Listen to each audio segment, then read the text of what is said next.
Hey, what's up? This is Aaron from Fly Out the Realm, and I have a few thoughts on Gon Freecs from Hunter x Hunter. So I'll scratch the surface of his personality, then I'll run down why I believe Hunter x Hunter is heavily based on gaming. To start off, Gon understands life rather than death, and freedom as opposed to absence. To him, what's happened has happened, and he doesn't dwell on things he can't change or dig into people he can't influence. When he witnesses people fall off cliffs, being eaten by wildlife, brutally murdered right in front of him, he doesn't bat an eye. When he's in the company of thieves and murderers, the only thing that matters is him furthering his mission. Gon doesn't distinguish between what's right and what's wrong because his emotions aren't developed enough in that particular aspect to care. However, given the world that he's in, his mindset may be one of his strongest assets, as his inquisitive or curious nature clashes with his morality. Ever since Jing left, he's been the driving force in Gon's life. Gon doesn't see his absence as cowardly or self-centered. He sees it as more of a sacrificial liberation, making it heroic, even epic. To him, the man that set off and left his kid behind must have had a dream worthy of the highest praise. And even though Jing is damaged, he's still a hero to Gon. And even though Gon is innocent, he can't escape the damage his character later faces after stepping forward in his father's image.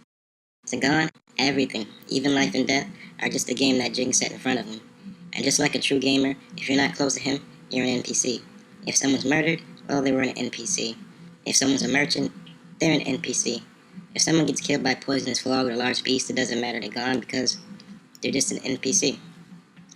Gon only cares about the DNPCs, the dependable non-playable characters, which is why his relationship with Killua, Karapika, and Leorio are so important. Every other interaction is just a transfer of skills, knowledge, or a test of strength. So why do I say that Gon is a gamer? Well, I'll go over a series of events that happen in the series, and then I'll start to make comparisons. I'm not going to cover everything, but let's start with the Hunter exam, which is basically one giant MMO with contestants lined up in order to weed out or thin the herd. It includes racing, scavenger hunting, and inventory preparation along the way. However, I think one of the more interesting game phases happened at Trick Tower, which was a max level prison. In all aspects, the prison represented a strategy game. First off, there was a time limit, and several trapdoors and secret rooms to navigate. Then, there were turn-based matches where Gon's friends +1 had to face off against a prisoner. It concluded with a puzzle escape game that the group narrowly brushed through.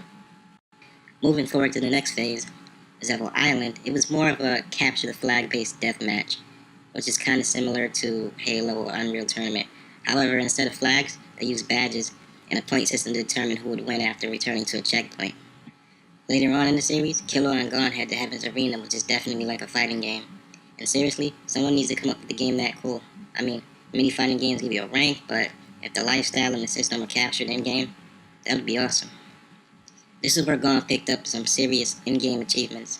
There was the Nin achievement, the Ten, Ren, Zetsu, and Hatsu badges, unlocking In, Shu, Ko, Ken, and Ryu, all through intense training.